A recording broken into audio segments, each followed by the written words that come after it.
마태복음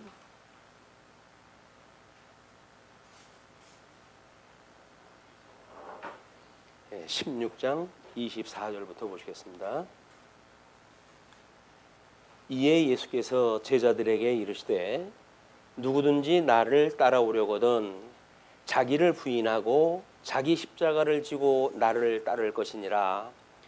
누구든지 제 목숨을 구원하고자 하면 잃을 것이요 누구든지 나를 위하여 제 목숨을 잃으면 찾으리라. 사람이 만일 온 천하를 얻고도 제 목숨을 잃으면 무엇이 유익하리요? 사람이 무엇을 주고 제 목숨과 바꾸겠느냐? 인자가 아버지의 영광으로 그 천사들과 함께 오리니 그때에 각 사람이 행한 대로 갚으리라. 진실로 너희에게 이르노니 여기 서 있는 사람 중에 죽기 전에 인자가 그 왕권을 가지고 오는 것을 볼 자들도 있느니라. 우리 지난 시간에 베드로가 우리 예수님이 고난받고 십자가에 돌아가실 것을 이야기를 하니까 항변을 갖다 했어요. 항변을 갖다 하고 그리 마옵소서, 이 일이 결코 죽기에 미치지 아니하리이다 하라고 해가지고 아주 수제자답게 나서가지고 예수님한테 항변을 갖다 한 장면이 있을 때 예수님께서 책망하시기를 사탄아 내 뒤로 물러가라 라고 이야기했다 해서 베드로가 지금 사탄에 붙잡혀 있음을 교훈을 갖다 했어요. 우리는 베드로의 그 심정을 충분히 이해합니다. 예수님을 따라가지고 긴 세월 우리 예수님을 따라가면서 배웠고 자기 생업을 포기했고 자기의 모든 가정도 이제 포기한 채로 예수님을 따라왔는데 예수님께서 돌아가셔야 된다고 그러니까 이제 해야 될 일이 이제 시작인데 나는 이제 시작인데 주님 가신다니요. 이런 그 생각을 했던 베드로의 심정이 충분히 이해가 돼요. 근데 문제는 이것이 하나님의 뜻이 아니라 사탄의 뜻이라는 거예요. 우리는 신앙생활 할 때에 끊임없이 하나님의 뜻을 분별하는 영적 예배를 드린다고 그렇게 스스로 믿고 또 그렇게 신앙생활도 하거든요. 그런데 과연 우리 주님이 우리의 그 모습을 보고 사탄아 내 뒤로 물러가라고 하는 말씀은 안 하시는지 이걸 우리가 한 번쯤은 생각해 볼 필요가 있는 거예요. 우리 주를 위해서 열심히 하는데 내 돈 내고 내 밥 먹으면서 이렇게 믿는데 나보고 어떡하라고 이렇게 해가지고 주님께서 인정하는 것이 아니거든요. 현금 기독교의 그 어려운 장면들을 보면 주님께서 책망하시는 그 책망이 들리는 것 같아요. 사탄아 내 뒤로 물러가라. 왜냐하면 그 뜨거운 열심을 가지고 예수님을 믿는다고 주일 성수주의를 갖다 하고 11조를 바쳐가며 금식 기도를 갖다 해가며 그렇게 열심히 신앙생활 갖다 해가는데 과연 그들이 하나님의 뜻을 따라서 살아가는 건지에 대한 것은 의심이 들어요. 그래서 우리가 베드로의 그런 그 책망에 대한 이야기가 도대체 주님한테 왜 그렇게 너를 부인하고 나를 따르라고 하는 그런 그 조건이 되어지는지를 요한복음 6장 38절을 주보에다 소개를 갖다 해드렸어요. 내가 하늘에서 내려온 것은 내 뜻을 행하려 함이 아니요 나를 보내신 이의 뜻을 행하려 함이니라. 나를 보내신 이의 뜻은 내게 주신 자 중에 내가 하나도 잃어버리지 아니하고 마지막 날에 다시 살리는 이것이니라. 내 아버지의 뜻은 아들을 보고 믿는 자마다 영생을 얻는 이것이니 마지막 날에 내가 이를 다시 살리리로다 하시니라. 오늘 전체 강론에 요절로 압축되어지는 그런 내용이기도 해요. 그러니까는 예수님이 이 땅에 오신 것이 예수님이 일하러 오신 것이 아니라는 거예요. 아니 예수님이 그렇게 사역을 갖다 했는데 무슨 말씀 또 그렇게 하시나? 우리는 마태복음 전체를 예수님의 직임을 통해 가지고 그리스도를 증거한다고 우리가 공부를 하고 있는데, 아니 주님의 일이 아니라니 이건 또 무슨 말? 뭐 이런 거 오해가 있을 수 있죠. 근데 주님이 그 이야기하신 것은 그것이 아버지의 뜻이라는 거예요. 아버지의 뜻. 그러니까 구약 성경으로부터 언약되어진 그 내용을 통해 가지고 지금 그 표적적 사건을 갖다 허심으로 해서 하나님의 일을 내가 하는 거야. 그러므로 내가 하나님의 아들 맞지? 내가 그리스도 맞지? 라고 하는 걸 지금 증명하다 하시는 일이기 때문에 우리는 성경을 통해서 끊임없이 예수님이 하시는 일을 보고, 그리고 우리는 대속의 은혜를 깨닫고 뿐만 아니라 그분의 그 일을 통해 가지고 하나님의 크신 뜻을 우리가 깨닫게 되어지는 거죠. 그걸 모르고 그냥 우리가 신앙생활 열심히 하는 거에 올인을 하게 되면 그것이 과연 사람으로부터 난 일인지 아니면 하늘로부터 온 일인지 우리가 분별을 못한다는 거예요. 그래서 오늘 24절에 그렇게 이에 예수께서 제자들에게 이르시되 누구든지 나를 따라오려거든 자기를 부인하고 자기 십자가를 지고 나를 따를 것이니라. 그러니까는 자기를 부인한다고 하는 그 이야기는 여지껏 자기가 가지고 있는 모든 정체성, 그걸 이제 포기하라는 거예요. 주님께서는.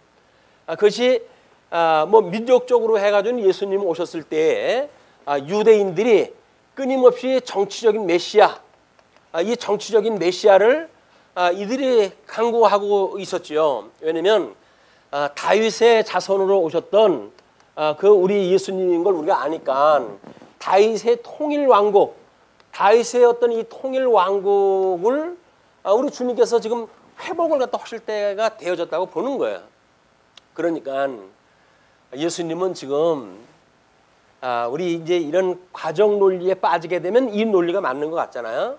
근데 이것은 지금 우리 언약 자손을 중심으로 한 아브라함의 그 열조 이후에 나타난 이런 일로 본다고 한다면 이런 논리가 맞아요. 이 사람들의 논리가. 이것이 유대인들이 선민 사상이라고 하는 것에 함몰되어져 있기 때문에 이런 우를 범하는 거예요. 객관성을 놓치게 돼요. 그런데 이 이야기의 비약은 어디서 시작이 되어집니까? 하나님이 아담을 갖다 만드시고 이 아담에게 복과 나라를 주신 사건으로부터 이것이 이루어지는 실체적인 사건이라는 겁니다. 이 실체적 사건이에요. 근데 이 아브라함으로부터 지금 이들이 믿고 있는 이런 건 모형적인 사건이에요. 이것이 예표로서의 이 실체에 대한 예표로서의 모형과 그림자다. 이 그림자예요. 그림자. 그러니까 이건 실체적인 예수 그리스도를 예표 미리 보여주시는 모형적인 사건이기 때문에 우리는 아담에게 하셨던 이 실체적인 언약, 이 실체적인 언약에 대한 이거에 우리가 초점을 맞춰야 성경 전반에 대한 이야기를 균형 감각 있게 들을 수가 있는 거예요. 그런데 이 선민 사상에 이렇게 함몰되어진 사람들, 뭐 지금도 우리가 어떤 그 민족주의에 빠지거나 또는 뭐 인간 개인주의에 빠지게 되면 더더군다나 더 하지만 이것이 자기의 세계 이상을 볼 수가 없는 거예요. 이제 안타까움입니다. 자기가 알고 있는 세계가 다라고 믿어지니까 다른 사람의 세계는 신경 쓸 것도 없어요. 왜? 뭐 내 일이 아닌데 거기에 뭐 신경 쓰겠어요? 라고 하는 그 이야기는 전체를 조망하는 힘이 없어진다는 거예요. 우리는 전 세계적인 이 세계관을 가지고 이제 하나님이 어떠한 분인가를 계시하셨기 때문에 우리가 이 계시를 깨달아 아는 것은 전 세계관의 확립이에요. 이거는 뭐 어디 뭐 민주주의, 뭐 자본주의에 대한 거에 국한되어진 것도 아니고 공산주의가 배제되어지는 것도 아니고 이런저런 정치적인 모든 거를 우리가 하나로 묶어가지고 이것이 하나님께서 섭리하시는 짐승권세라고 하는 이걸로 이제 우리가 확인하는 거 아닙니까? 그리고 이 진리를 왜곡시키는 음료권세, 이 음료권세가 지금도 이게 뭐 우리를 운사자와 같이 우리 찾을 자를 두루 찾고 있다고 그러는데 우리 주님께서는 얼마 전에 16장에서 주는 그리스도시고 살아계신 하나님의 아들입니다 라고 하는 신앙 고백을 했더니 그 신앙 고백하는 베드로에게 이게 음부예요. 이 음부의 권세가 무너뜨리지 못하는 교회를 세우시겠다 이렇게 이야기를 하셨거든요. 그러니까 16장까지만 할 때도 이건 네가 말한 것이 아니라 하나님께서 너에게 이걸 알게 하신 거다 라고 해서 극구 칭찬을 갖다 했던 베드로인데 오늘 순간적으로 사탄이 돼가지고 주님께서 책망을 갖다 하는 이런 장면을 우리가 보게 되어진단 말이에요. 우리도 뭐 복음을 깨닫고 그래서 내가 그리스도와 함께 죽고 나는 지금 내가 아니고 내 안에 그리스도가 살아 계신 거예요 라는 고백을 할 때는 주님께서 성령의 감동을 줘가지고 이 복음을 깨닫고 살아가게 하지요. 그러나 그러니까 복음 바깥으로 튀어나가가지고 내가 그래도 누군데 이러고 저러고 하는 거를 내가 하는 걸로 생각이 든다고 한다면 주님께서는 사탄아 내 뒤로 물러가라 라고 책망을 하신다는 거예요. 그걸 우리가 놓치게 되면 그걸 우리가 이제 그 뭐 흔히 이런 그 신앙생활에 대한 거를 종교 행위라고 하는 걸로 이렇게 이야기해요. 종교 행위. 마치 어떤 기독교를 믿는 그런 그 일인 것 같지만 사실은 종교 행위에 머물러 있는 거다.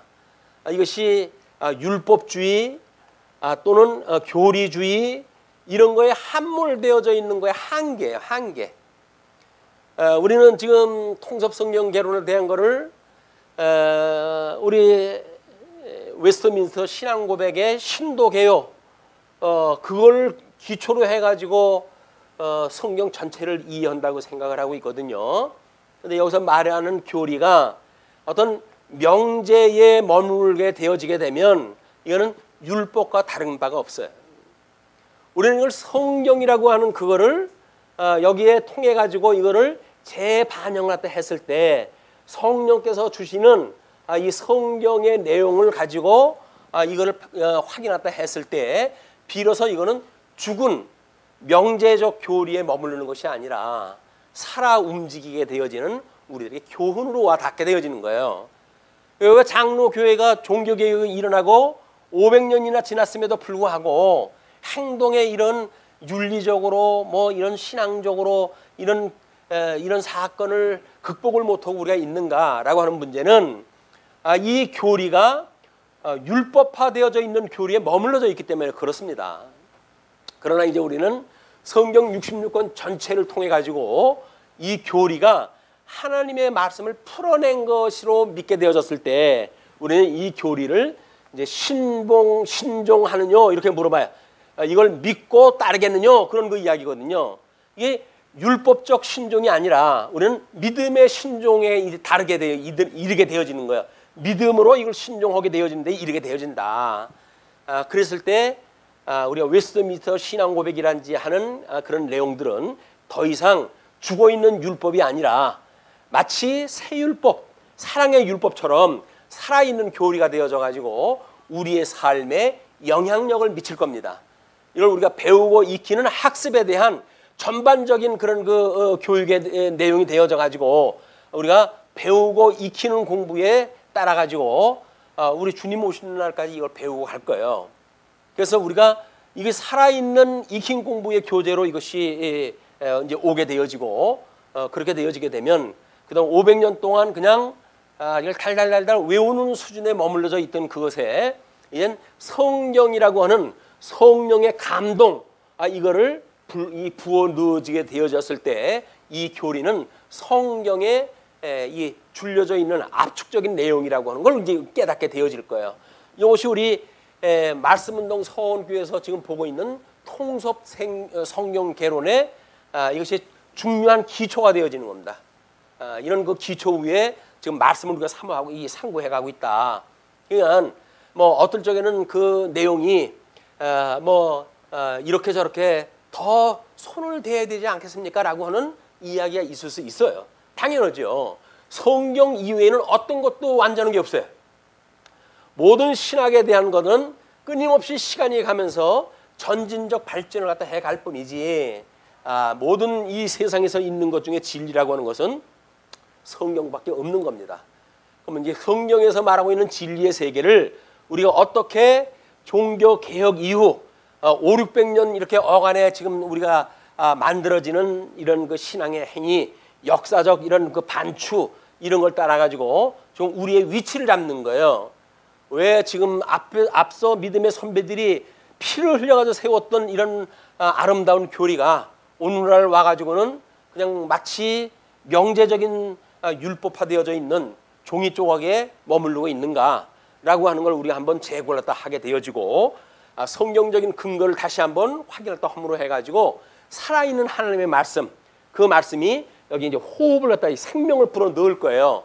이 생명을 불어넣게 되어지게 되면 이것이 성경에 대한 거를 이야기한 것으로 믿어 신종하는 데까지 이르게 되어지는 거예요. 그걸 믿음의 순종이라는 거예요. 믿음의 행위.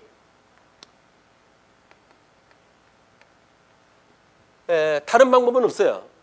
우리 하나님의 말씀을 깨달아 알고 믿어 경외하게 되어지는 모든 성령의 우리 인식에 대한 원리는 성령께서 믿음을 주셔야 가능한데 믿음이 하나님이 어떠한 분인 걸 모르고 우리 믿을 수가 없잖아요. 오늘 우리 예수님이 지금 이렇게 말씀하시는 것도 너를 부인하고 내 십자가를 지고 따르래. 내 십자가를 지는 이유가 왜 십자가에 지게 되어집니까? 그것이 이 모세의 율법 아래 우리가 죽어져 이 죄인이라고 하는 그걸 인정하는 일 아닙니까? 죄인이라고 하는 걸 인정했을 때 십자가 지는 거 아니겠어요?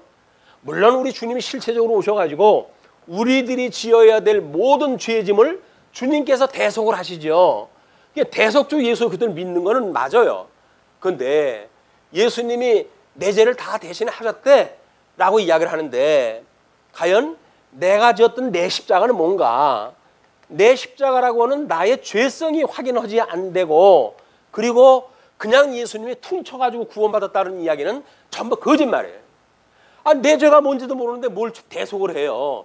대속이라고 하는 그 이야기는 내 죄를 대신해서 돌아가셨다는 이야기인데 내 죄가 뭔지도 모르는데 뭘 주님이 용서를 했다고 하셔요. 내 죄가 뭔지를 알아야지. 주님께서는 지금 내 십자가를 지고 나를 따르라는 거예요. 내 죄가 뭔지를 알고 그렇게 따랐을 때 네가 은혜가 넘치는 거야. 내 죄가 뭔지도 모르고 날 따른다는 이야기는 은혜는커녕 그냥 이것이 그냥 뭐 우리 믿음에 이렇게 우리 앞선 사람들이 종교 행위에 머물렀던 것처럼 우리도 그냥 이렇게 쇼하다가 그냥 가는 거예요. 마치 우리가 이렇게 신앙생활을 헌답시고 쇼를 갖다 하다 그냥 가는 거라고요. 그게 나하고 뭔 상관이 있어요?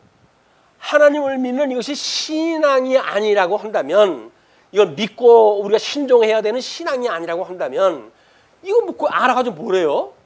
그것도 우리나라하고 연결되어진 것도 아니고 저 지구 건너편의 이스라엘 역사를 가지고 그걸 공부해도 모릅니까?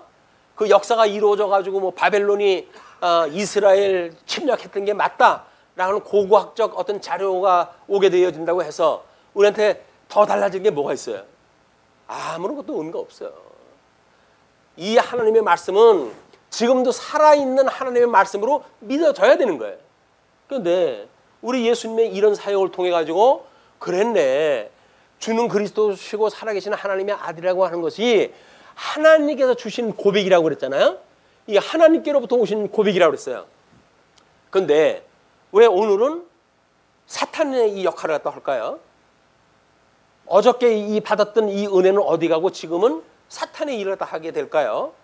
그렇기 때문에 이 은혜라고 하는 그 이야기는 이 믿음이라고 하는 그런 그 이야기는 항시적으로 내가 가지고 있는 게 아니에요. 이 주인이 내가 아니라고요. 이거는 은혜의 선물로 하나님께서 받은 은혜의 선물이에요. 이 은혜의 선물. 은혜의 선물이라는 이야기는 뭐예요? 이걸 은혜로 주실 때에만 내게 되어지는 거예요. 이렇게 우리가 살아 숨 쉴 때에 이것이 하나님께서 저를 믿음을 주셨어요 라고 했을 때 이 믿음이 주님께 속한 믿음이 나의 것이 되는 거지. 주님이 지금 나를 떠나는데 내가 있는 믿음의 실체가 내 거에 있다고요? 아닌 거예요. 육체의 소욕으로 살아가는 것 뿐입니다. 끊임없이 이 은혜를 구해야 되는 거예요. 은혜를 구해야 되는 것. 그냥 한 번 구원받아서 영원 구원받은 거야 라는 것이 교리적으로는 우리가 그걸 증명을 해내야지요. 그러나 그것을 그냥 교리적으로 이거를 죽어져는 율법적으로 이해하게 되어지게 되면 우리는 명제적으로 그걸 믿음으로 해가지고 자기가 살아있는지도 확인을 하지 않는 가운데 나는 영생을 얻었어 라고는 착각을 간단 말이에요. 영생을 얻었던 게 뭘로 증명이 되어집니까? 성경을 깨달아 가지고 뭐 은혜에 있을 때 그것이 확인되어지는 일인데 은혜를 모르고 나는 영생을 받았다? 거짓말이에요. 우리 하나님의 말씀이 우리가 어떻게 그 말씀을 이해해야 되는가를 오늘 17장까지 전체 내용이 지금 그 이야기예요. 요한복음 그 8장 이제 그 6장 38절에 그런 그 이야기를 압축해서 설명하는 내용이기 때문에 한번 우리 기울여 이제 들어보실 필요가 있습니다. 자, 그러시면서 그러는 거지요. 이제 너 이 십자가를 나를 따르라. 내 목숨을 구원하고자 하면 이게 구원이에요. 구원을 받고자 하면 여기서 인간적인 방법으로 해가지고 이 죄 가운데 인간적인 방법으로 구원을 받고자 하면 너희는 이 유대인들처럼 영원한 멸망에 이르게 될 것이야. 그 이야기죠. 그러나 누구든지 제 목숨을 구원하고자 하면 잃을 것이요 누구든지 나를 위하여 제 목숨을 잃으면 찾으리라. 우리 주님을 위해 가지고 여기서 살아있다고 하는 내가 내 십자가를 지었기 때문에 난 죽은 거 아니에요. 이제 이 죄의 값으로 해서 내가 죽은 거 아니에요. 내가 죽었다고 믿어질 때 우리는 비로소 예수님과 함께 죽고 예수님과 함께 살아나는 거란 말이에요. 예수님과 함께 죽는다는 이야기가 뭔지 이것이 나를 부인한다 그 이야기. 세상에 내가 믿고 있는 내가 알고 있는 이런 논리가 아닌 거예요. 지금 이건 천상의 이야기를 갖다 하나님께서 하시는데 우리는 알량하게 세상에 있는 지식을 가지고 영생을 이야기하고 영원한 하나님 나라를 이야기하니까 그게 맞지 않는단 말이에요. 이스라엘 백성들이 아브라함을 통해서 그동안 그 하나님 나라에 대해서 배운 건 메시아에 대해서 이야기한 건 우리한테 비교할 수 없을 만큼의 고급 정보를 가지고 있는 사람들이에요. 그 사람들도 안 되는 일을 언약의 외인이어서 이스라엘이 어디 있는지도 모르는 우리들한테 우리들이 그걸 이스라엘 백성들처럼 믿어가 된다고요? 안 되는 거예요. 언약자 선도 안 되는 일이기 때문에 우리 되어질 수 있다는 이야기는 철저하게 우리 성령 하나님의 은혜가 아니면 있을 수가 없는 일이다. 오늘 여기에 있음은 내가 있음은 하나님의 은혜임을 우리가 확인했다 해야 돼요. 그게 인정이 돼야 돼요. 그래야 뭐 예배도 기쁜 마음으로 예배를 드리지. 뭐 또 맨날 그 얘기가 또 하냐 라고 이야기를 하게 되면 이게 맛이 없는 게 되는 거예요. 선물이 값어치가 없는 거예요. 그러니까 맨날 똑같은 선물만 줘 라고 이야기해도 따분하게 생각한다면 구원이 값어치가 없는 사람이에요. 구원이 값어치 없는 사람이 이걸 갖다 공부를 해가지고 모릅니까? 맨날 들어도 우린 기뻐야 돼요. 예수님이 나 죄를 대속을 갖다 해주셨다는 그 은혜는 매일매일 들어도 지치지 않아야 돼요. 근데 맨날 뻔한 얘기 또 알고 있는 얘기 또 한다. 그런 이야기도 한다는 이야기는 재미가 없다는 거예요. 정말 사랑을 해봤다고 한다면 사랑한다고 하는 고백이 매일매일 들을수록 우리는 그게 달콤하고 좋지. 야, 증거 갖다 하지 마라, 그만해라. 이렇게 한다고 한다면 그건 사랑하는 관계가 아니죠. 가식적으로 그런 얘기를 갖다 들으면 우리가 그런 생각이 느낌이 올 수는 있겠죠. 그러나 우리가 그런 사랑의 그런 메시지를 듣고 그것이 재미가 없다, 따분하다라고 하는 그런 감정이 든다는 이야기는 우리는 이 새 생명의 감정이 아니라 옛 생명에 대한 감정을 가지고 있기 때문에 그런 겁니다. 인격적으로 전인적으로 우리가 예수님을 믿는다는 이야기는 이 은혜에 우리가 목말라야 돼요. 구원받은 것 우리가 예수님을 믿고 제일 먼저 뭐 기도를 갖다 할 때 이렇게 이야기를 해요. 우리 하나님을 찬송하고 감사를 갖다 하라 그러잖아요. 그리고 이제 뭐 우리 이 이제 강구와 기도를 갖다가 할 거예요. 그러면 이 감사가 뭐예요? 감사해야 될 일이 뭐 물론 범사에 감사를 갖다 하라 그러죠. 그 범사에 감사하려고 하면 그 일을 아마 끄집어내 가지고 맨날 며칠 갖다 해도 우리 시간이 모자라요. 근데 뭡니까 이 감사가? 내가 하나님 앞에 감사해야 될 제일 초자 조건이 뭐예요? 구원받은 거죠. 죽었던 나를 살리셨다고 하는 이 구원을 갖다 우리가 노래하는 거지. 구원받은 것이 감사가 없는 사람이 뭘 중 환경이 좋아서 감사되는 등 그 이야기는 다른 종교도 다 그러고 살아요. 그러니까 이게 종교행위란 말이에요. 감사하다. 나는 감사가 넘쳐. 그런데 구원의 은혜의 감격은 별로 없어. 그 이야기는 구원이 여기서 중요한 게 아니에요. 그 사람들은. 왜? 주어진 환경을 어떻게 보존하고 유지하고 그 세상의 영광을 누리고 살아갈 거냐에 대한 이 땅에 대한 이야기란 말이에요. 그것이 아니라 우리 감사해야 된다는 이야기는 죽었던 나를 살리셨고, 여기 죽었던 나를 살리셨다라고 하는데 방점이 있는 거예요. 그게 우리가 기쁨 아닙니까? 죽었던 나를 살리셨다는 것이. 윌슨 그 신앙 고백에서 우리가 감사해야 될 내용을 전체적으로 구원에 대한 걸 이야기해요. 구원에 대한 이야기. 물론 이 구원은 영적 구원이고 그 영적 구원을 주시기 위한 이런 육역의 우리 세계에서 시공형적으로 보여준 세계 속에 모든 게 포함되어져 있지요. 그러나 본질이 무엇인지를 분명히 아는 것이 필요하다. 자, 그러면서 이거 아마 뭐 객관적으로 이야기하게 되면 다 동의할 거예요. 사람이 만일 온 천하를 얻고도 제 목숨을 잃으면 무엇이 유익하리요? 사람이 무엇을 주고 제 목숨과 바꾸겠느냐? 큰 덩어리로 보면 다 이거 동의합니다. 그런데 우리가 지금 여기서 시간을 죽인다는 이야기, 여기서 육체적인 쾌락을 위해 가지고 시간을 죽인다는 이야기는 뭐예요?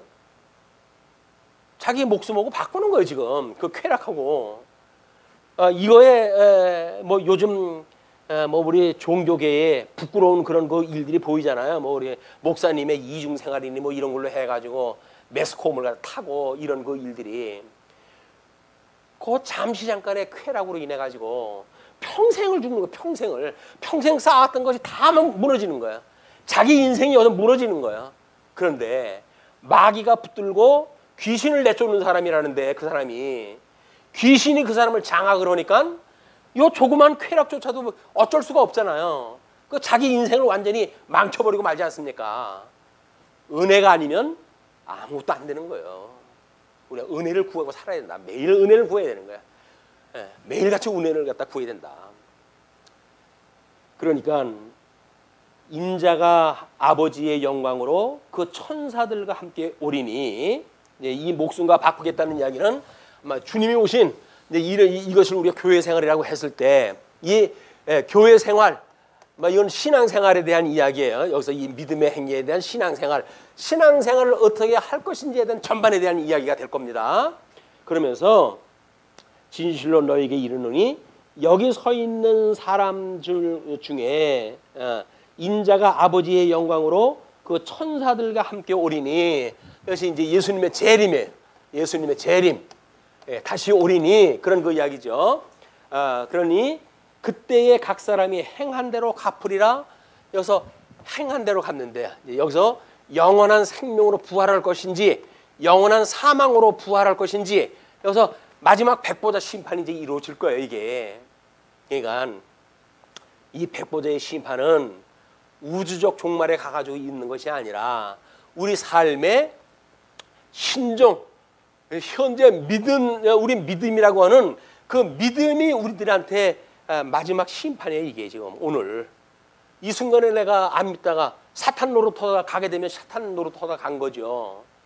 끝까지 우리가 은혜를 구해가지고 성령의 감동을 가지고 살아가야 될 이유가 있다. 잊어버리면 또 은혜를 구하고 잊어버리면 또 은혜를 구하고 뭐예요? 놀면 뭐하니? 요즘 그런 프로그램 있더라고요. 코미디 프로그램. 놀면 뭐하니? 은혜를 구하면 되죠. 그냥 이런 때나 저런 때나 무시로 해가지고 은혜를 구하는 거예요. 그것이 우리 대주제가 되시는 예수님을 믿는 우리의 자세지. 말은 뭐 나의 주님 허해가면서 주님은 언제 봤다고 주님 해가지고 자기 할 일 다 해버리고 그래놓고 무슨 우리가 신앙생활도 합니까? 아닌 거예요. 우리는 자나 깨나 끊임없이 우리 은혜를 구해야 된다. 은혜를 구해야 된다. 그냥 묵상하고 눈 감을 때도 운전할 때도 올 때도 끊임없이 은혜를 구하는 거예요.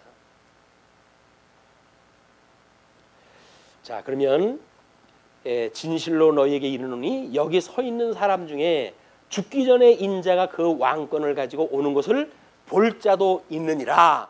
여기까지의 서론이에요. 그래서 17장의 내용을 보게 되면 5문단으로 나눠놨는데 그 5문단이 요거에 대한 전체적인 그림을 이제 풀어서 설명을 하는 내용이에요.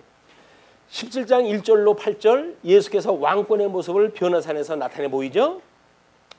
엿새 후에 예수께서 베드로와 야고보와 그 형제 요한을 데리시고 따로 높은 산에 올라가셨더니 그들 앞에서 변형되사 그 얼굴이 해같이 빛나며 옷이 빛과 같이 희어졌더라.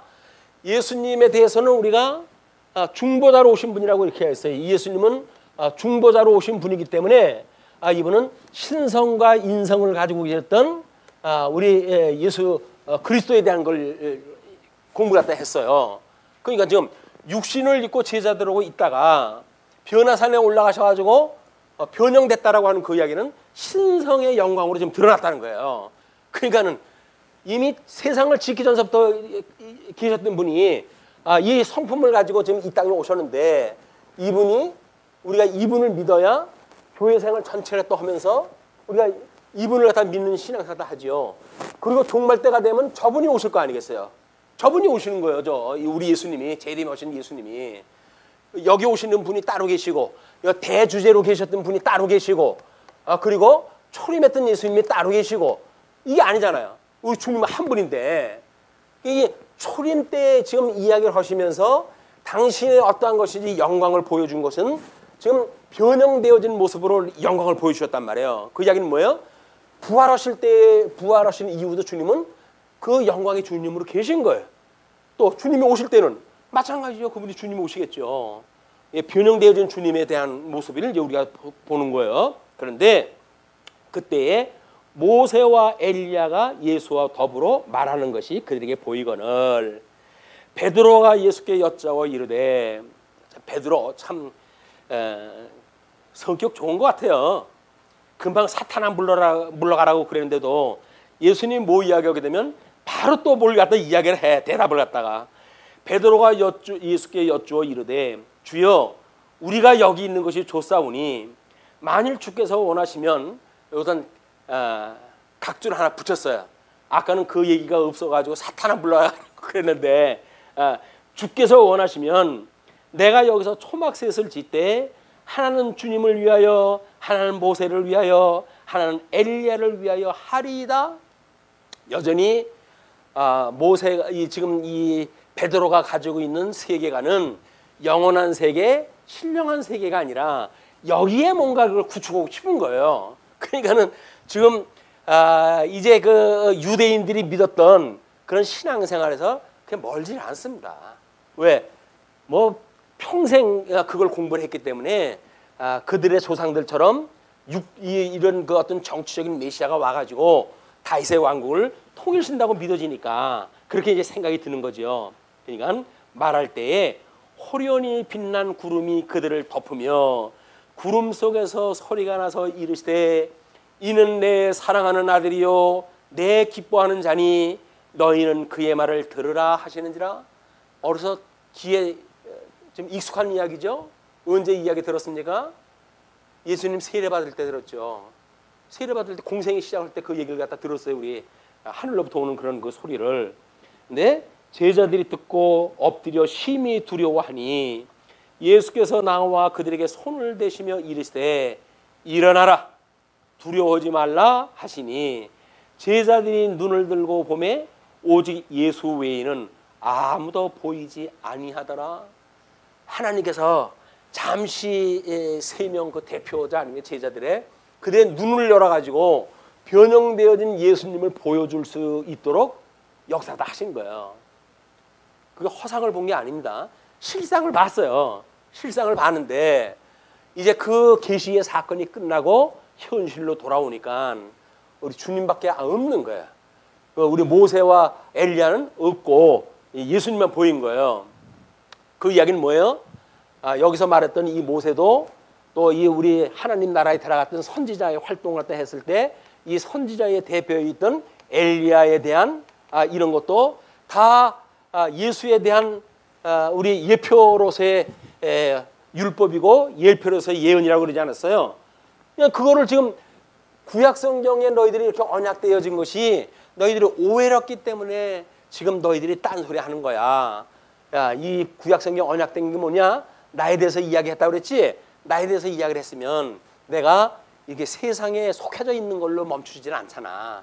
나는 영원한 하나님 나라에 영원한 이 하나님으로 내가 이제 있는 건데 이 땅에 너희들을 위해 가지고 중보자로 지금 비하의 신분을 가지고 왔건을 너희들이 여기다 묶고 날 묶어두려고 그럴 수가 있냐. 그런 그 이야기죠. 자, 그러면서 이제 9절로부터 13절 보시게 되면 엘리야가 먼저 와야 한다는 대로 예수께서 오심을 증거합니다. 자, 그들이 산에서 내려올 때에 예수께서 명하여 이르시되 인자가 죽은 자 가운데서 살아나기 전에는 본 것을 아무에게도 이르지 말라 하시니, 이건 이제 부활 이후에나 이 사건을 말하고 이 이야기 소문내지 마라 이렇게 이야기를 한 거예요. 제자들이 물어 이르되 그러면 어찌하여 서기관들이 엘리야가 먼저 와야 하리라 하나이까. 우리가 이 이야기를 다 안 한다고 한다면 지금 엘리야가 와가지고 주님하고 함께 있었는데 왜 엘리야가 먼저 와야 된다고 그런 이야기를 합니까? 라는 이제 의심을 갖게 되어진 거예요. 그러니까는 말하지 않을 것이 이미 다 이야기가 되는데 뭘 말하지 말라고 합니까? 이제 그 이야기 아니겠어요? 그러나 예수님은 때가 되면 내가 간원들에게 끌려가야 되겠고 십자가에 죽어야 되겠고 사흘 만에 부활할 것이야. 이걸 이야기를 했잖아요. 그런 사건이 있은 후에나 이제 이 이야기를 하라는 건데 제자들은 아직도 말귀를 못 알아먹은 거예요. 그러니까 아니 엘리야가 와가지고 다 보여주는데 뭐 또 얘기를 갖다 하지 말라고 그럴 건 또 뭐 있나? 라고 이제 의심을 가진 거죠. 그러니까 예수께서 대답하여 이르시되 엘리야가 과연 먼저 와서 모든 일을 회복하리라. 내가 너희에게 말하노니 엘리야가 이미 왔으되 사람들이 알지 못하고 임의로 대우하였도다.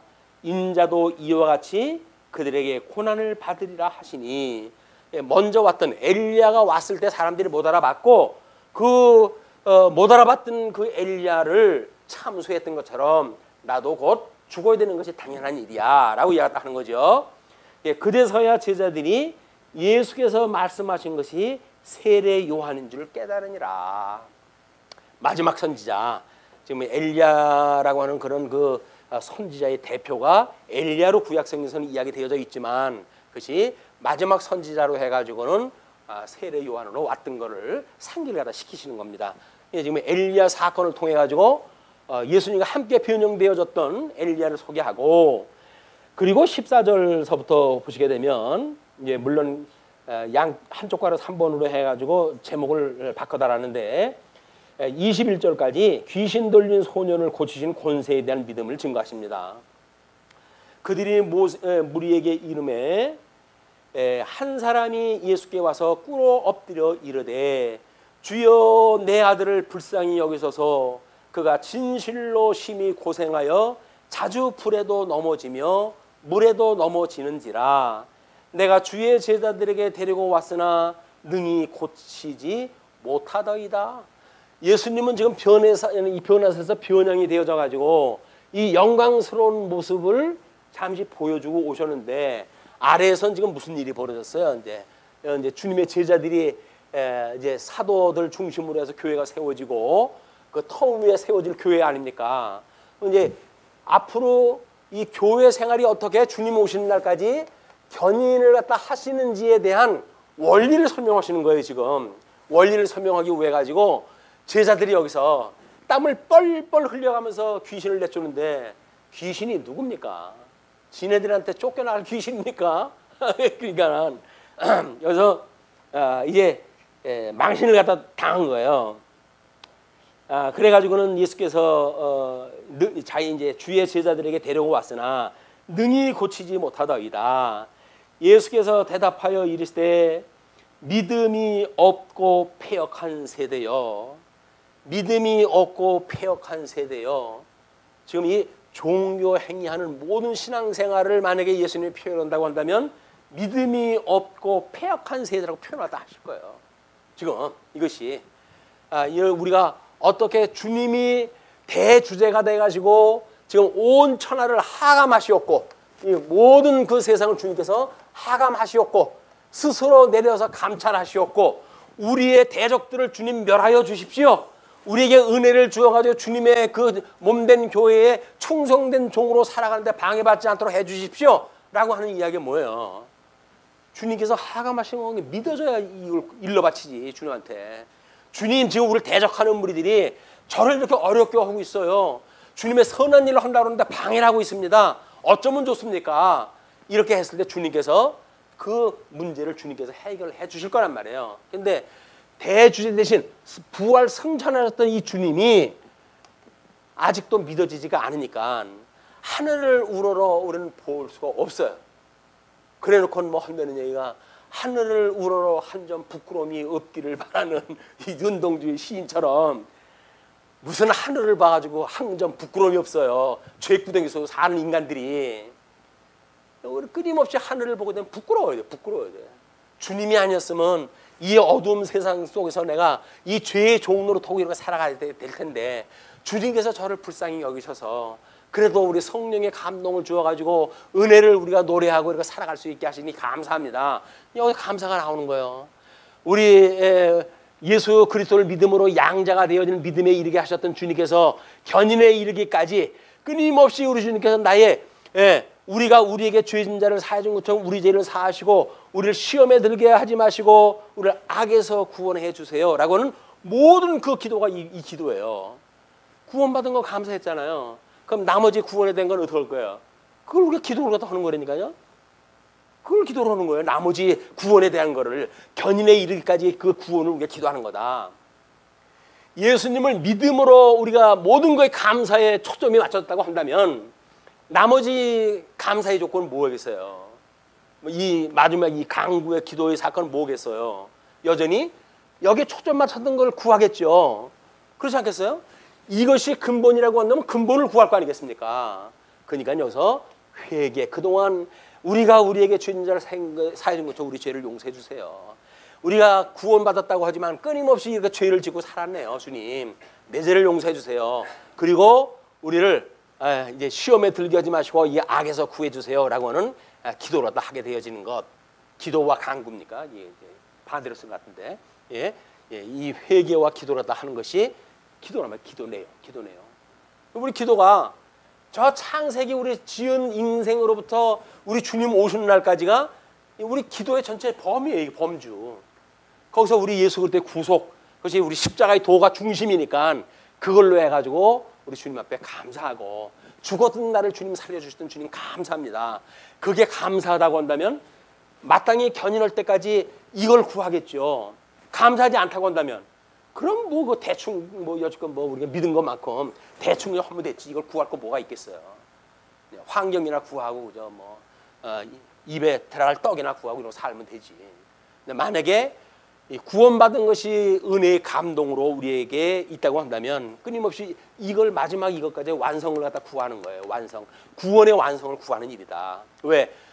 선한 일을 시작하신 분께서 그것을 이루실 것이 믿어지니까 우리 주님께서 이걸 이루실 걸 믿는 거 아니에요. 믿어지는 사람만이 기도하다 하는 거예요. 믿어지지 않은 사람은 뭘 기도로 하겠어요. 세상 거 구하겠지.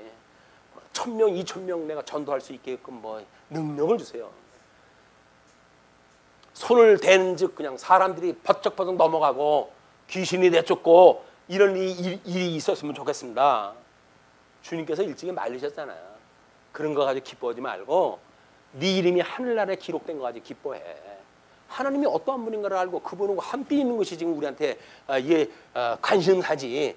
이 땅에서 부귀영화 잠시 있다가 전부 벗어버릴 건데 그게 무슨 우리의 목숨을 갖다 걸고 바칠 만한 것들입니까? 안 그래요. 그래서 아무리 가치로운 것도 생명을 걸 만큼 소중한 거 없어요. 근데 우리는 목숨을 걸잖아요. 조금만 이해관계가 하게 되면 우리는 목숨을 걸잖아요. 부모고 자식이고 없어. 일단 나 이해관계 상충되어지게 되면 그냥 받아버리고 말 거야. 뭐 우리 맹신을 갖고 사는 사람들이니까 부모가 되어서요. 뭐 우리 하나님도 우리가 우습게 여기는 사람들인데 이 우리 인생이라니까요. 그러니까 난 자식들이 빠락빠락 부모를 갖다가 대적을 하다 하고 그러죠. 당신이 알면 뭘 알아요? 뭐 이러고 하고 덤벼드는 거 아니겠어요? 아이고 무서워라. 예. 어떤 사람이 그랬더라고요. 사람이 무섭다고 요즘. 사람 하나 죽이는 거 잠깐세요. 마녀사냥? 이게 중세기만 있었던 사건 아닙니다. 이게 그냥 뭐 바람처럼 그냥 그 소문들을 갖다 내가지고 사람 하나 매장시키는 거 잠깐세요. 잠깐새. 근데 이 무서운 세상에 우리가 살아가고 있어요 지금. 우리한테 조금만 틈만 보여 보십시오. 바로 우리를 공격을 갖다 하고 우리를 갖다가 뭐 고소를 갖다 하고 고발하고 해올 텐데 우리 하나님께 주시는 은혜가 없으면 우리는 이 세상을 살아갈 수가 없어요. 살아갈 수가 없어요. 세상이 악해지면 악해질수록 우리는 더욱 구하는 것이 은혜를 구할 수밖에 없다. 아이고, 알량한 우리들의 머리를 갖다 믿을 게 뭐가 있어요. 천지를 지으신 하나님의 지혜를 우리가 구해야지. 자, 그렇게 하고 이제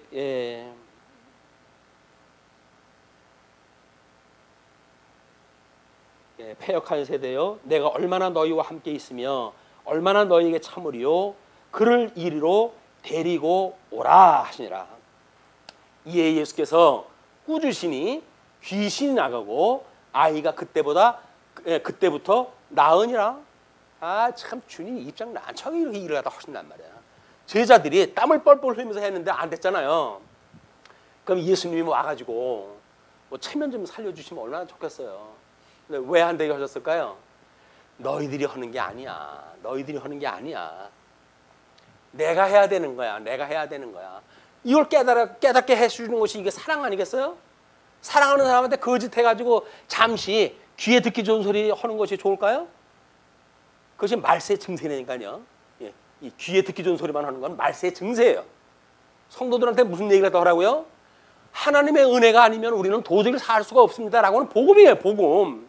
십자가의 도를 전하는 것이 사랑이지, 인심 얻기 위해서 그런 말 몇 가지 하는 거 그게 뭘 대단한 일이라고 하기에 또 기가 혹해가지고 또 줄렁줄렁 따라다닌다. 그래가지고 우리 인생 소진하고 그러고 사는 거예요. 우리가 진리를 모르면 그렇게 사단의 종로로 설 수밖에 없는 겁니다. 그러니 이때에 제자들이 조용히 예수께 나와 이르되, 왜 조용히 나왔을까요? 체면이 말이 아니거든요. 우리는 어찌하여 쫓아내지 못하였나이까? 이르시되 너희 믿음이 작은 까닭이니라. 진실로 너희에게 이르노니 만일 너희에게 믿음이 겨자씨 하나만큼만 있어도 이 산을 명하여 여기서 저기로 옮겨지라 하면 옮겨질 것이요, 또 너희가 못할 것이 없으리라. 근데 여기는 이렇게만 나왔잖아요. 타산을 옮길 수 있는 거란 믿음만 있으면, 이 하나님께 주셨던 이 믿음만 있으면 타산을 옮길 수가 있다고 그러는데 요 내용만 가지고 끝이 났어요. 그러면 도대체 이 우리 주님 믿고 이제 우리 주님 승천해가지고 우리 교회 생활도 하면서 살아가는 신앙생활도 할 때 우리가 어떻게 그러면 이 믿음의 행위가 유지될 수 있습니까? 어떻게 은혜의 선물을 끊임없이 받을 수 있습니까? 라는 걸 우리가 이제 이게 필요한 거 아니겠어요? 그래서 이걸 평행선구를 찾아 들어가면 누가복음에도 있고 마가복음도 있어요.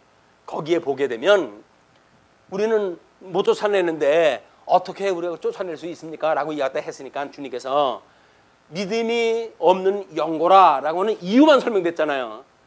근데 이유를 알려줬으면 방법도 알려줘야죠. 근데 안 알려줬어, 주님께서 마태복음에서는. 근데 다른 성경에 보니까 기도 이외에는 이렇게 우리 믿음이 작은 영고로다 라고 이야기했는데, 어떻게 그러면 이 믿음이 유지되어지고 성장할 수가 있나요? 라고 했을 때 기도 이외에는 귀신이 쫓겨날 수가 없다는 거예요. 제자들이 왜 우리가 쫓아내지를 못했습니까? 라고 했을 때, 아니 주님께서 우리들 귀신 낼 수 있는 이 능력 줘가지고 전도 여행 갔을 때 그때 했잖아요. 말을 갖다 하면 귀신이 쫓겨나고 병장 막 일어나고 그랬었잖아요. 주었던 실력 어디 가겠어? 그래가지고 지금 이 아버지가 어린아이를 데리고 오니까 그걸 한 거예요. 근데 안 되는 거 아니에요, 그게. 아니 왜 전도 여행 갔을 때 주었던 능력이 왜 지금은 안 돼요? 근데 주님께서 믿음이 적은 영고다. 믿음이 적은 영고다. 믿음이 적다고 이야기했다 했는데 다른 성경에 보시니까는 기도 외에는 귀신을 내쫓을 수가 없는 거야 라고 이야기를 했어요. 그래서 우리 예수님이 오셔가지고 부활 승천하시고 성령을 보내셔서 주님의 몸된 교회가 셀 때 이 견인에 이른 모든 신앙생활은 이것이 기도 외에는 될 수가 없는 거예요. 그러니까 너희들이 범사에 감사하고 항상 이런 걸로 해서 기뻐하고, 기뻐하고, 그리고 쉬지 말고 기도해라 라고 이야기를 한 거예요. 쉬지 말고 기도하라. 이 귀신에 우리 쏙지 않은 방법은 기도밖에 없다니까요. 그 기도가 우리 교회의 은혜의 방편이 세 가지가 있다고 그랬잖아요. 그것이 우리 말씀, 그다음에 성례, 그리고 기도. 요 세 가지가 요게 은혜의 방편의 은혜의 방편. 은혜를 받을 수 있는 방편이 세 가지예요. 그리고 말씀 우리가 매일 우리가 상고해야 돼요. 그리고 성례, 세례를 받은 대로 우리가 그걸 기억하기 위해 가지고 성찬도 하잖아요. 그 이야기는 뭐예요? 끊임없이 십자가의 돌을 붙들고 있는 거예요. 그걸 하루 세 끼 밥 먹을 때마다 이것이 주님의 살이요 피라고 하는 거를 기억나라고 해가지고 우리 세 끼 먹으라고 한 거거든요. 그런데 세 끼의 관심은 거기에 없고 그게 비싸냐 싸냐 기름지냐 뭐 라고 하는 걸로 우리 관심을 가지니까 우리는 성찬을 대할 때마다 예수 그리스도의 피와 살을 기억을 해야 돼요. 음식을 대할 때마다 피와 살을 기억하는 일이에요. 음식을 우리가 씹으면서 그것이 고루고루 씹혀지면서 나의 육체의 건강에 어떤 영향을 미치는지, 그것이 우리 예수 그리스도의 말씀을 우리가 상고할 때 그 말씀이 우리를 갖다가 지금 이 운동력을 일으킨다는 거 아닙니까? 그게 믿는 사람들이 그 일을 하는 거 아니겠어요? 그것이 성령의 일이다. 그리고 쉬지 말고 기도하는 일이에요. 끊임없이 기도하는 일이다. 자, 그리고 이제 22절로부터 23절 보시게 되면 순환에 대한 두 번째 예고로 왕권의 승리를 가르치십니다. 갈릴리에 모일 때에 예수께서 제자들에게 이르시되 인자가 장차 사람들의 손에 넘겨져 죽임을 당하고 제3일에 살아나리라 하시니, 자, 두 번째의 그것까지 아까 이야기를 했어요. 그랬더니 첫 번째 그걸 갖다 했더니 그림 앞시오 라고 저 항변을 갖다 했잖아요. 두 번째 예수님이 다시 말씀하십니다. 그랬더니 제자들이 매우 근심하니라. 대놓고 말을 못하고 아까 사탄을 내 뒤로 물러가라라고 이야기를 했으니까 대놓고 말을 못하고 근심이 지금 하는 거예요. 그러니까 24절로부터 27절 낚은 고기에서 얻은 한 세겔로 성전세를 내도록 하십니다. 이게 지금 이야기 문맥은 맞는 거예요. 이야기 지금 우리가 마태복음 17장의 이야기가 문맥적으로 뭔가 논리적 통일성이 있어요? 없어요. 느닷없이 세금 내는 얘기가 나오는 거예요. 뭐라 그럽니까? 가버나움에 이르니 반세겔 받는 자들이, 반세겔은 종교세입니다. 국가세, 이 로마에다 내는 국가세가 아니라 지금 그 성전을 위한 종교세예요. 반세겔 받는 자들이 베드로에게 나와 이르되 너희 선생은 반세겔을 내지 아니하느냐? 이르시되 내신다 하고 집에 들어가니 예수께서 먼저 이르시되 시몬아 내 생각은 어떠하냐? 지금 세금 이야기는 아직 베드로가 안 했어요. 근데 예수님이 미리 하신 거야. 그러고는 생각은 어떠하냐? 이거 시험에 이제 시험을 갖다 하시는데 시험에 들게 하지 말아서 이 기도를 갖다 해야 되는데, 세상 임금들이 누구에게 관세와 국세를 받느냐? 자기 아들에게냐 타인에게냐? 라고 물어봤어요. 만약에 하나님의 나라라고 한다면 하나님의 아들이 세금 낼 일이 없잖아요. 근데 지금 너희들이 생각했던 것처럼 정치적인 메시아, 혈통적으로는 다윗의 자손으로 오셨던 그분을 너희들이 믿는다고 한다면 그럼 당연히 내가 세금을 내야 된다고 주장을 하겠지? 그러니까 자기 아들에게냐 타인에게냐 했을 때 베드로가 타인에게니이다 라고 하니까 예수님께서 이르시되 그렇다면 아들들은 세를 면하리라. 하나님 나라 가게 될 때 이 대속이라고 하는 이 대속죄의 속죄전. 출애굽기 우리 거기 빨간 글씨로 표시를 갖다 해드렸죠. 30장 11절부터 16절 우리 애굽으로부터 출애굽을 했던 이스라엘 백성들이 20세 이상이 반세겔을 내 가지고 하나님의 속전을 갖다 이걸 내도록 되어져 있는 거야. 이걸 기억하는 거야 이제. 그러니까 대속을 갖다 내는 거니까 예수님이 지금 대속주로 제물로 오셨는데 예수님이 무슨 제물을 내겠어요? 이 그림자적인 거를. 그러니까 우리가 그들이 실족하지 않게 하기 위하여 내가 바다에 가서 낚시를 던져 먼저 오르는 고기를 가져 입을 열면 돈 한 세계를 얻을 것이니 가져다가 나와 너를 위하여 주라 하시니라. 예수님 어떻게 보면 참 지구치신 것 같아요. 너가 한 세계를 있으면 내 거고 거친 내라 뭐 이렇게 하셔도 될 텐데 이 땅에 있는 것을 하나님께서 이렇게 하나님의 아들이 내는 표적적인 사건, 모세의 율법을 이루시기 위한 그 이른 걸 보여주시기 위해서 특별히 물고기를 갖다 잡게 하고 그걸 물고기 처음에 잡힌 물고기 입을 열면 거기 한 세알이 나온다는 거예요. 그걸로 나와 너희를 위해서 세금을 내라 라고 갖다 하셨어요. 세금을 그렇게 됐겠죠. 여기서 주라 하셨는데 그렇게 된 걸로 믿습니까? 뭐 아직은 우리가 확답이 없으니까 뒤로 밀어야 될까요? 그걸로 속죄를 냈어요. 그 이야기는 모형적인 모든 율법을 주님께서 이루심으로 바로 모세와 선지의 대표로 오셨던 분이다. 예표했던 그분들을 위해서 오셨던 분이라고 하는 실체적 그리스도라고 하는 사실을 증거했던 걸로 해서 11장 모든 게 정리가 되어집니다. 문맥적으로 논리적으로 모순이 있는 얘기가 아니죠. 17장 이야기가 느닷없이 웬 세금 얘기? 그러니까 이것이 우리는 사건만 보게 되면 논리가 없는 이야기 같으나 지금 변해산에서 모세와 율법과 함께 변형되어졌던 예수님이 지금 당신이 뭐라고 하는 걸 지금 세례 요한의 사건과 모세의 율법 사건을 가지고 소개를 했다 하잖아요. 논리적으로 연결이 되어진 겁니까? 안 되어진 겁니까? 이게 성경신학의 통전적 성경을 보는 관점이란 말이에요. 따로 그것만 설명해도 돼요. 그런데 뭐 이 얘기했다 저 얘기했다 그걸 세상 사람들은 그러거든요. 뭐 미친년 널 듯듯 한다고 이렇게 이야기하다 하는데 주님이 하시는 일은 그런 얘기가 아닌 거야. 다 그때 해야 될 일들을 이렇게 하시고 기억하게 하신 거란 말이에요.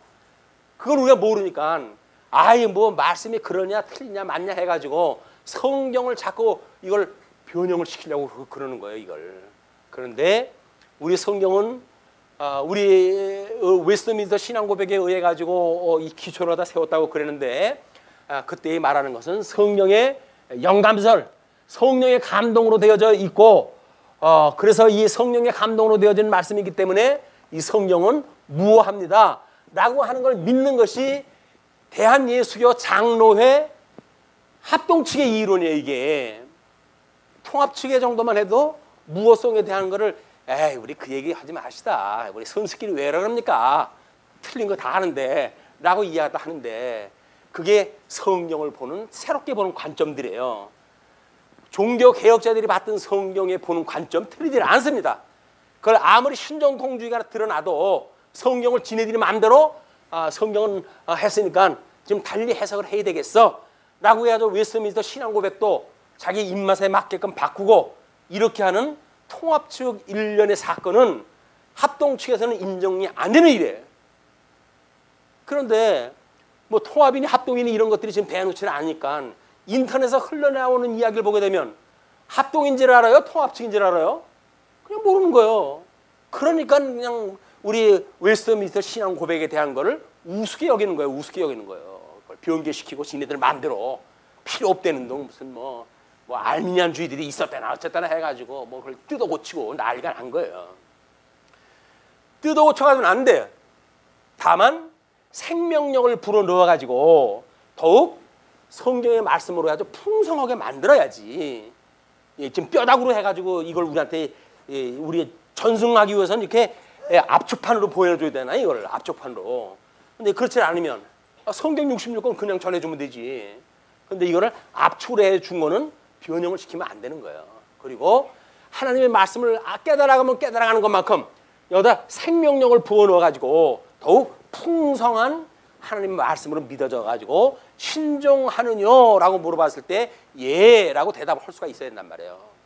그것이 우리가 지금 통섭 성경 개론의 기초가 웨스트민스터 신앙고백에 있다라고 하는 것에 상당히 중요한 일입니다.